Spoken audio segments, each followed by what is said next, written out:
नमस्कार दोस्तों, स्वागत है आप सभी का आपके अपने YouTube चैनल फॉर वर्क पर। जैसा आप सभी को पता है कि आप सभी के उत्तर प्रदेश बोर्ड के और सीसेस यूनिवर्सिटी या फिर किसी अन्य यूनिवर्सिटी के पेपर जो है वो जल्द ही शुरू होने वाले हैं। तो दोस्तों आज की इस वीडियो में आप लोगों को बताने वाला हूं कि आप लोग अपने पेपर की जो कॉपी है वो कैसे लिखेंगे। तो चलिए दोस्तों करते हैं वीडियो को शुरू। आज आपको यही बताने वाला हूं। तो सबसे पहले तो मैं दोस्तों आप लोगों को बता दूं कि आपका पेपर कोई सा भी हो, यानी कि चाहे यूनिवर्सिटी का हो चाहे बोर्ड का हो, आपको इस प्रकार की कॉपी देखने को मिलती है। दोस्तों यूपी बोर्ड की कॉपी की अगर बात करें तो उसमें 16 पन्ने आपको देखने को मिलते हैं, क्योंकि दोस्तों मेरे पास जो कॉपी थी मैंने मार्केट से आप लोगों के लिए परचेज किया है, उसमें केवल 4 पेज यानी कि 4 पन्ने ही दिए गए हैं, जबकि मैंने 4 कॉपियों को मिलाकर आपके लिए एक 16 पन्नों की कॉपी तैयार की है। आप यहाँ पर देख भी पा रहे होंगे, स्टेपलर इसमें किया गया है। तो इतनी मोटी आप देख पा रहे होंगे, इस तरीके की कॉपी आप लोगों को देखने को मिलती है, जिसमें अगर पन्नों की बात करें तो 16 पन्ने आपको देखने को मिलते हैं। तो अब बात करते हैं दोस्तों कि आप कॉपी को कैसे भरेंगे, किस प्रकार से आप कॉपी में लिखें कि आपको अच्छे नंबर प्राप्त हो। तो चलिए दोस्तों करते हैं वीडियो को शुरू। तो सबसे पहले तो मैं आपको लोगों को दोस्तों बता दूं कि आपकी जो बोर्ड की कॉपी होती है वो होती तो इस तरीके की है, लाइनों वाली, लेकिन दोस्तों उसमें जो एंट्री वाला कॉलम होता है वो इस प्रकार का नहीं आता है। एंट्री वाला कॉलम आपका यूपी बोर्ड की कॉपी में इस तरीके का आता है। यहाँ पर आपको एंट्री करनी पड़ती है और यहाँ पर आपको आपके अंक, जितने में से आपको अंक मिल रहे हैं वो यहाँ पर प्रदर्शित यानी कि मेंशन किए जाते हैं। यूनिवर्सिटी कॉपी की अगर बात करें तो यूनिवर्सिटी कॉपी में इस प्रकार से यहाँ पर आपको एंट्री भरनी होती है और आपके नंबर नीचे दिए जाते हैं। अलग अलग यूनिवर्सिटी और अलग अलग बोर्ड में आपको अलग अलग कॉपी देखने को मिलती है। दोस्तों ये बात कॉपी कैसी आती है, कहां पर आपको एंट्री करनी है, ये बात मेन नहीं है। मेन है दोस्तों अंदर की बात, जो मैं आपको अंदर बताने वाला हूं। देखिए अगर अंदर से देखें तो सभी कॉपी आपको एक समान देखने को मिलती है, इसमें कोई भी आपका अंतर नहीं होता है। बस एक अंतर आता है, कुछ यूनिवर्सिटी अपनी ब्लैंक कॉपी देती है और कुछ अपनी लाइन वाली देती है, बस इतना फर्क देखने को मिल सकता है, अन्यथा आपको कोई भी अंतर देखने को नहीं मिलेगा। तो यहाँ पर अगर बात करें अब दोस्तों एंट्री की, तो एंट्री आप किस प्रकार से करेंगे। देखिए सबसे पहली बात तो आप बोर्ड की यूनिवर्सिटी हो, बोर्ड की कॉपी हो या फिर यूनिवर्सिटी कॉपी, उसमें नाम नहीं लिखते। तो यहाँ पर नाम लिखा गया है, अगर नाम आपकी यूनिवर्सिटी आपको लिखने के लिए बोल रही है तो आपको वहां पर सुंदर अक्षरों में अपना नाम लिख देना है, जैसे कि मेरा नाम अक्षय। तो यहाँ पर एक इस प्रकार से आपको अपना नाम लिख देना है। फादर्स नेम आपको लिख देना है।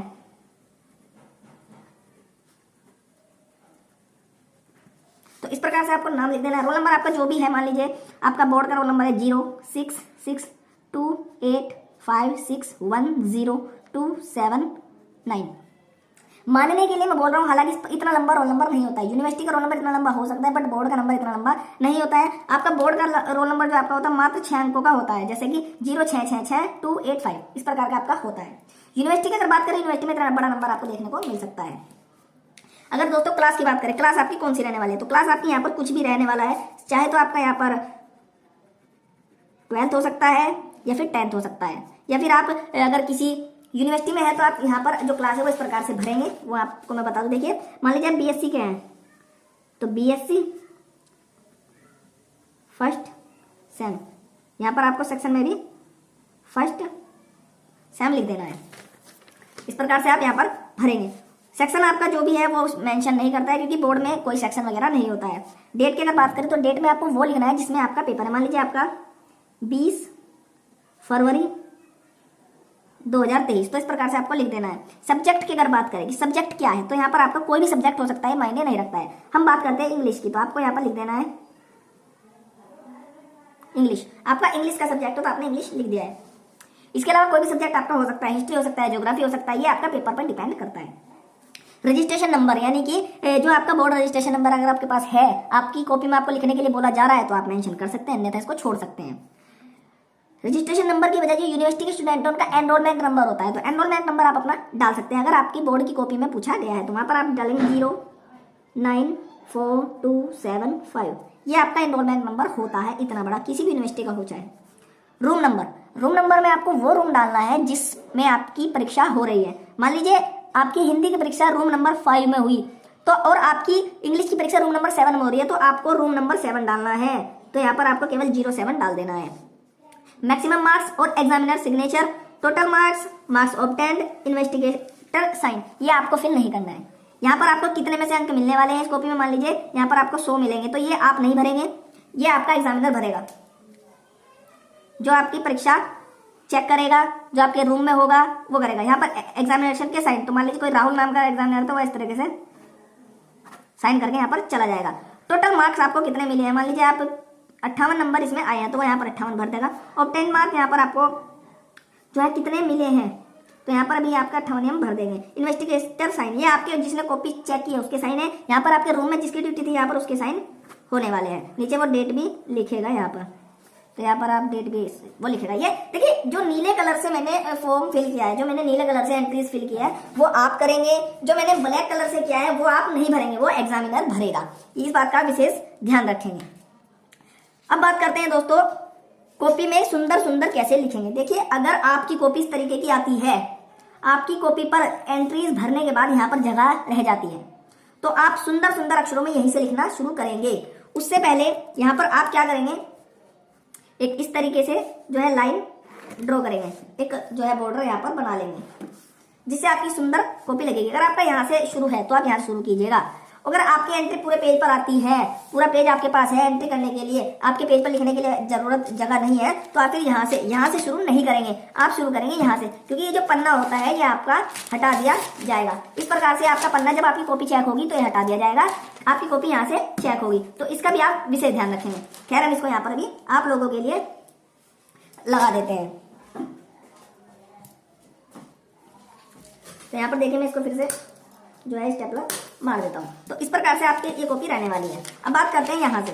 तो यहाँ से आप लोग बिल्कुल भी नहीं लिखेंगे, आप राइट साइड के पेपर से लिखना शुरू करेंगे। और उससे भी पहले जो मैं आप लोगों को बता चुका हूँ कि आप वहाँ पर एक इस तरीके का बॉर्डर लगभग आधे इंची का, आधे इंची से ज्यादा आपको नहीं करना है, दोनों तरफ केवल और केवल आधा इंची का करेंगे। दोस्तों मैं आपको बता दूं कि कुछ छात्र जो होते हैं वो इतना इतना बॉर्डर करते हैं, इतना बॉर्डर कर देते हैं और फिर उसको डबल भी कर देते हैं। तो इतना जो है वो कर देते हैं और लिखते हैं यहाँ से प्रश्न राम बाजार गया, उसके बाद उसका आंसर लिखते हैं यहां पर राम goes टू मार्केट। तो दोस्तों इस प्रकार से आपको नहीं लिखना है, आपको यहां से लिखना है, यहां से आपको यहां पर लिखना है प्रश्न, और यहां से आपको लिखना शुरू कर देना है कि राम ने आज बाजार जाकर मोहन से मुलाकात की। इस प्रकार से आपको लिखना है। आगे आपका कहां तक आता है आंसर वो मैं नहीं है, बट आपको शुरू यहां से करना है और आपको यहां तक आपको लिखना है, यहां से लेकर यहां तक आपको लिखना है, सुंदर स्पष्ट लिखना है। उसके बाद आपको अगला पेज यहां से शुरू करना है। मान लीजिए आपका यहां पर आकर एक सवाल खत्म हो गया है, अब आपको इसको फोल्ड करना है। वही प्रोसेस आपको यहाँ पर अपनाना है, 1 इंची नहीं करना है, आधा इंची आपको बॉर्डर लेना है। देखिए आधा इंची है पूरा, तो यहाँ पर आपको लिख देना है। मान लीजिए आपका यहाँ पर सवाल आया परमाणु सिद्धांत की व्याख्या कीजिए। इस प्रकार का आपका सवाल था, आपने यहां से शुरू करा आंसर, यहां आपको लिखना था प्रश्न।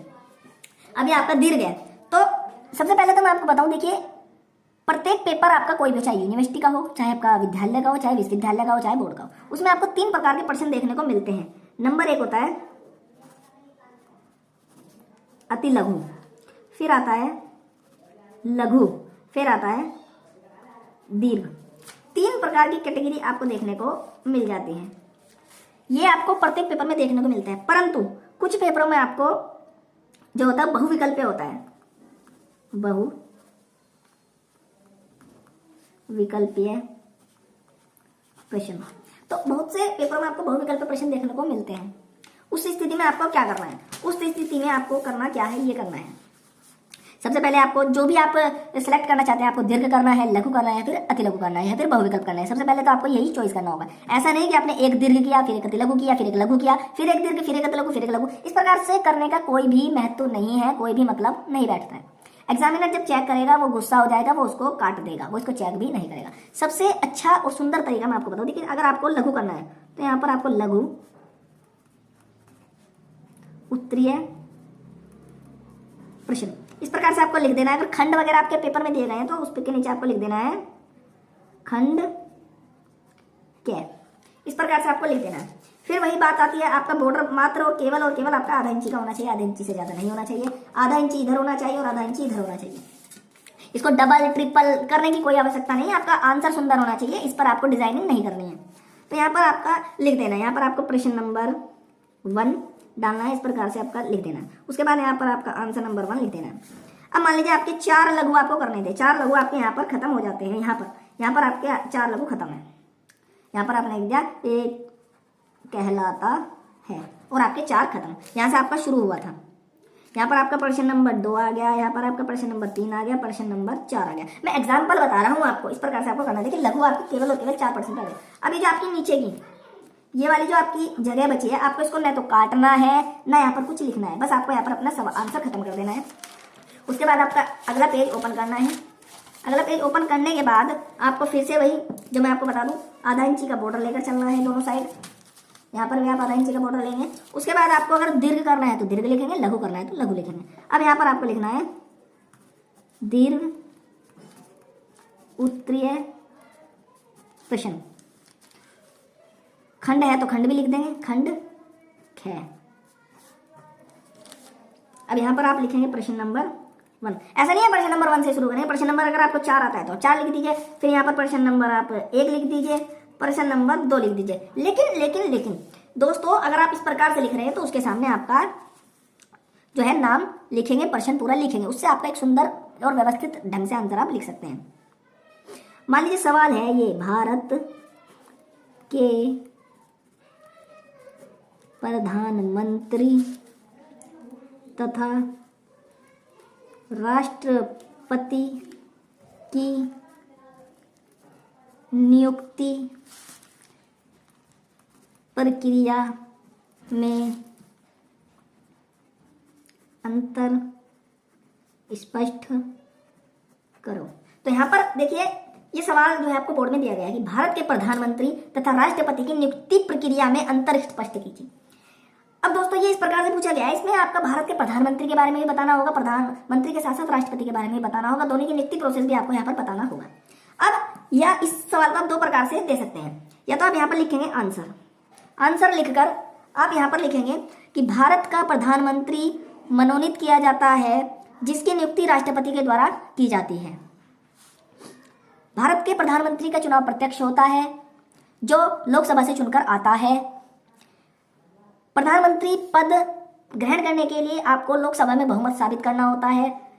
जितनी आपकी लोकसभा सीट होती है उसका बटे 2+1 आपके पास लोकसभा सांसद होने चाहिए, तब आप बहुमत सिद्ध करेंगे। उसके बाद ही आप प्रधानमंत्री पद के लायक होंगे, तब राष्ट्रपति के द्वारा अपना जो है पद ग्रहण करेंगे।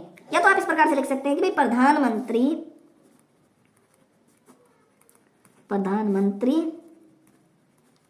नियुक्ति प्रक्रिया, एक तो इस प्रकार से आप लिख सकते हैं, ये लिख दिया आपने। उसके बाद आप लिखेंगे राष्ट्रपति नियुक्ति प्रक्रिया, या आप इस प्रकार से लिखेंगे, या दोस्तों आप इस प्रकार से लिखेंगे यहां पर प्रधानमंत्री राष्ट्रपति। एक बात और, आप मोटे पेन का इस्तेमाल करें जो आपका डार्क चलता हो। अब इसमें आप लिखेंगे कि 272 लोकसभा सांसद आपके पास होने चाहिए। यहाँ पर क्या है, लोकसभा प्लस राज्यसभा के मनोनीत सांसद नियुक्त जो हो चुके हैं उन सांसदों का जो है वो अप्रत्यक्ष चुनाव होता है, फिर राष्ट्रपति चुना जाता है, फिर इसमें जो है वो 50% बहुमत साबित करना होता है। इस प्रकार से राष्ट्रपति की नियुक्ति होती है। आप यहाँ पर पूरी डिटेल जो है वो लिख सकते हैं। इस प्रकार से आप यहाँ पर लिख सकते हैं कि भाई एक चुनाव होता है, आम चुनाव उसको कहा जाता है, पूरे देश भर में चुनाव होता है। उसके बाद आपका जो है 272 यानी कि 543 सीटें हमारे पास लोकसभा में, उनका बटे 2 और +1 आपको जो है 272 जो है आपको लोकसभा सांसद लेकर आने पड़ते हैं। प्रधानमंत्री की नियुक्ति केवल लोकसभा सांसदों के जो है गठबंधन से या फिर एक आम जो है वो चुनाव से हो जाती है। इसमें राज्यसभा सांसद की कोई आवश्यकता नहीं पड़ती है, परंतु यहाँ पर राष्ट्रपति के चुनाव में आपको लोकसभा सांसद प्लस राज्यसभा सांसद भी दोनों आवश्यक हैं। इसमें आप लोकसभा सांसदों का भी चुनाव होता है, वोटिंग होती है, राज्यसभा की भी वोटिंग होती है। उसके बाद जो होता है उसको होती है। इसमें प्रत्येक विधानसभा के जो जितनी भी देश में विधानसभाएं हैं उन विधानसभा के विधायक भी यहाँ पर वोट डालते हैं। विधायक की वोट का मान अधिक होता है, सांसद की वोट का मान अधिक होता है। इस प्रकार से आप जो भी आपके पास डिटेल है जो आपने पढ़ा है वो यहाँ पर अच्छे से लिख सकते हैं। देखिए ये तरीका भी सही है। अगर आप यहाँ पर खाली प्रधानमंत्री के बारे में बता देंगे, प्रधानमंत्री का सिलेक्शन इस प्रकार होता है, ये जो है उसके पास योग्यताएं होनी चाहिए, इन पैरामीटर्स पे वो खरा उतरना चाहिए, इतनी उसकी एज होनी चाहिए, वो होनी चाहिए। देखिए प्रधानमंत्री बनने के लिए जो है लोकसभा चुनाव लड़ने के लिए 25 वर्ष आपके चुनाव के लिए एज होनी चाहिए, बल्कि राष्ट्रपति के लिए यहाँ पर 35 वर्ष प्लस होना चाहिए। इस प्रकार से आप जो है वो दे सकते हैं। यहाँ पर आपका सवाल मान लीजिए यहाँ पर खत्म हुआ। यहाँ पर आपने बोल दिया कि भाई राष्ट्रपति प्रधानमंत्री का ये चल रहा था, राष्ट्रपति का चल रहा है, यहाँ पर आपका सवाल हुआ। अब आपको एक बात विशेष ध्यान रखनी है, आपको यहाँ से आपको आंसर शुरू नहीं करना है। सबसे पहली बात तो आंसर आपको यहाँ से शुरू नहीं करना है। आपका दीर्घ ही चल रहा था, अब आपको यहाँ पर दीर्घ लिखने की आवश्यकता नहीं है, क्योंकि आपने वहां पर पहले लिख चुका है कि भाई अब जो मैं आंसर लिख रहा हूँ मैं दीर्घ के लिख रहा हूँ, तो यहाँ पर आपको बार बार लिखने की आवश्यकता नहीं होनी चाहिए। यहाँ पर आपको प्रश्न नंबर 2 वही आपका आधे इंची का जो है आपका बॉर्डर, उसके बाद आपका सवाल। अब यहाँ पर आपको सवाल मान लीजिए आया कि अनुच्छेद 51A संबंधित है, तो यहाँ पर आप लिख देंगे। मान लीजिए आपने अनुच्छेद ए संबंधित है लिख दिया, उसका आंसर आपने यहाँ पर लिख दिया। अब आप यहाँ से जो है अगला सवाल, अगर आपका आधे पेज से ज्यादा पेज बचा हुआ है तो आप यहाँ से प्रश्न नंबर 3 लिख सकते हैं। बट अगर आपका इतने में आपका पहले ही सवाल आ रहा है और इतनी जगह बचे तो आप यहाँ से दोबारा शुरू नहीं करेंगे, फिर आप यहाँ से नया सवाल, ये जो मैं बता चुका हूँ आपको जुड़ा हुआ है, यहाँ से आप नया सवाल शुरू करेंगे। और दोस्तों जब आपका परीक्षा पूर्ण हो जाएगा, मान लीजिए यहाँ पर आपका अंतिम सवाल था, अब आप कोई भी सवाल नहीं करेंगे, तो उसके बाद आपको क्या करना है। देखिए मान लीजिए आपने यहाँ पर नीले पेन से लिखना शुरू करा था, ये आपने यहाँ पर लिखा है, इस प्रकार से आपने जो लाइनें लिखी है यहाँ पर आपका पूरा हो गया, आपने यहाँ पर लिख दिया। अब आपको यहाँ पर क्या लिखना है, यहाँ पर इस प्रकार से एक लाइन खींच देनी है। उसके बाद आप अपना बड़ा रोल नंबर इस प्रकार से आपका लिखना 1 2 5 6 2 0 3 8 9 5 2 1 0, इस प्रकार से आपको यहाँ पर लिख देना है। और इसके साथ ही आपको यहाँ पर लिख देना है 1 2 5 6 2 0 3 8 9 एक्सेट्रा, जो भी आपका है वो लिख देना, उसको ब्रैकेट में इस प्रकार से बंद कर देना है। ये अब दोस्तों ये यहाँ पर ऐसा माना जाएगा कि भाई आपने यहाँ तक काम किया और आपने इसको चेक करके यहाँ पर अपना बोल देंगे भाई अब मुझे इसके आगे काम नहीं करना। अब जो आपकी ये आगे की कॉपी है ना, तो आप इसको काटेंगे ना कुछ करेंगे। अब इसके बाद अगर आप कुछ लिखते हैं, ये जो रोल नंबर आपने लिखा है ये माना जाता है। अगर आप मान लीजिए आपको कुछ क्वेश्चन याद आया, आपने यहाँ पर लिख दिया प्रश्न नंबर 2, या फिर ऐसा होता है आपकी कॉपी किसी और के हाथ लगी, उसने यहाँ पर लिख दिया प्रश्न नंबर 2 और इस प्रकार से सवाल लिखा और आंसर। तो दोस्तों ये जो आपका ये वाला ये चेक नहीं होगा, चेक आपका केवल यहाँ तक होगा, इसको आपका कोई भी नंबर नहीं मिलेगा, चाहे अब इसके बाद आप 50 पन्ने क्यों ना भर दे, आपको वहां पर नंबर नहीं मिलने वाला है। ये एक तरीके से जो है मोहर लग गई कि भैया अब आपने यहाँ तक काम किया, अब आप आगे काम नहीं करेंगे, और अब आप जो है इसको सबमिट कर देंगे कॉपी को। इस प्रकार से यहाँ पर दिया गया। और एक बात और विशेष ध्यान रखने की है दोस्तों, जो आपको सवाल आते हैं वो आप देख लीजिए। ये जो चीज मैंने आपको बताया, रोल नंबर आपको यहाँ पर मेंशन करना है, लिखना है। ये लिखने से पहले आप एक बार अपनी कॉपी का पूर्ण लोकान जो है वो कर ले, चेक कर ले अच्छे से कि भाई आपने सभी आंसर चेक लिखे हैं, प्रश्न वगैरह सभी के आगे लिखा हुआ है, बॉर्डर सभी का है, पूरा पैरा लिखा गया है, अच्छे से लिखा गया है, कोई सवाल छूट तो नहीं गया। ये सब देखने के बाद ही आप इसको लिखेंगे। उसके बाद आप जो है वो कुछ भी कर सकते हैं। यहाँ पर आप लिखेंगे और फिर आप अपनी कॉपी को बंद ऐसे कर देंगे। फिर आप एक बार से अपनी दोबारा एंट्री चेक कर लीजिए, एंट्री में कोई दिक्कत है नाम में, रोल नंबर में, तो उसको वहीं पर जो है वो सही नहीं करेंगे, अपने एग्जामिनर से कांटेक्ट करेंगे, सर मेरा यहाँ पर गलती हो गया, फ्रॉड वगैरह अगर वे बोलेंगे तो आप लगा सकते हैं। अन्यथा की स्थिति में अगर आप यहाँ पर कटिंग वगैरह कुछ करते हैं तो आपकी कॉपी चेक नहीं होगी। इस बात का भी आप विशेष ध्यान रखेंगे। तो दोस्तों आज की वीडियो में यही था आप लोगों को बताने के लिए। बस आप लोगों से मेरा निवेदन है कि इस वीडियो को लाइक करें, शेयर करें एंड